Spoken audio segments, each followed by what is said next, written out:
को तो अकेले में आकर के लड़ो कचहरी से बाहर आकर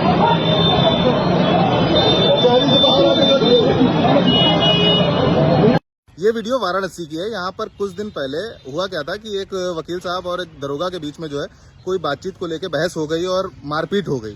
तो दोनों पक्षों में मारपीट हुई और दोनों को चोटें आई। ऐसा कुछ नहीं हुआ कि जो है सिर्फ एक आदमी को ही मारा गया, दोनों लोगों को चोटें आई।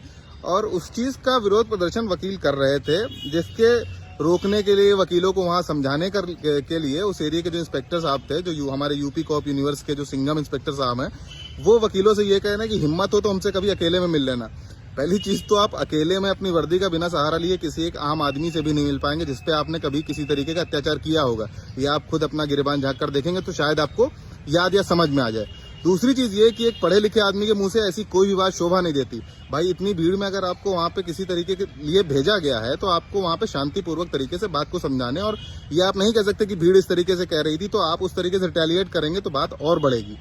और दूसरी चीज ये कि वकीलों ने आखिर बिगाड़ा क्या है। भाई आप अगर किसी चीज का विरोध प्रदर्शन हो रहा है, ऐसा तो नहीं कोई आगजनी वहां पे कोई ऐसी गुंडई हो रही, गाड़ी वाड़ी जलाई दी जा रही है, विरोध कर रहे हैं तो उस चीज का शांति तरीके से वो निकल सकता है। भाई आक्रोश है, अगर एक कम्युनिटी के आपने किसी भी आदमी को मार दिया, चाहे वो वकील हो, चाहे वो डॉक्टर हो, चाहे वो कोई हो, वहां पे अगर कोई भी ऐसा इशू होता है तो मतलब ये बट ऑब्वियस सी बात है कि प्रोटेस्ट होने लगते हैं।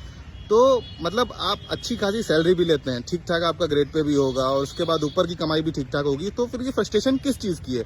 क्या ये इस बात की फ्रस्ट्रेशन है कि जो बर्ताव आप बाहर आम जनता के साथ करते हैं वो आप यहाँ नहीं कर पा रहे हैं? और अगर आप नहीं कर पा रहे हैं, इस प्रेशर को नहीं झेल पा रहे हैं तो छोड़ दीजिए नौकरी, मत करिए। बहुत इसमें बेरोजगारी बहुत ज्यादा चरम पे है देश में, और आपके जाते ही कोई ना कोई आपकी जगह ले लेगा। मतलब ऐसा नहीं है आपके बिना सिस्टम नहीं चलेगा या फिर किसी को दिक्कत होगी। और रही बात बाहर मिलने की, तो बाहर आप अगर अपनी वर्दी का सहारा ना लें तो आप स्वयं जानते हैं आप खुद किसी से नहीं बोलेंगे।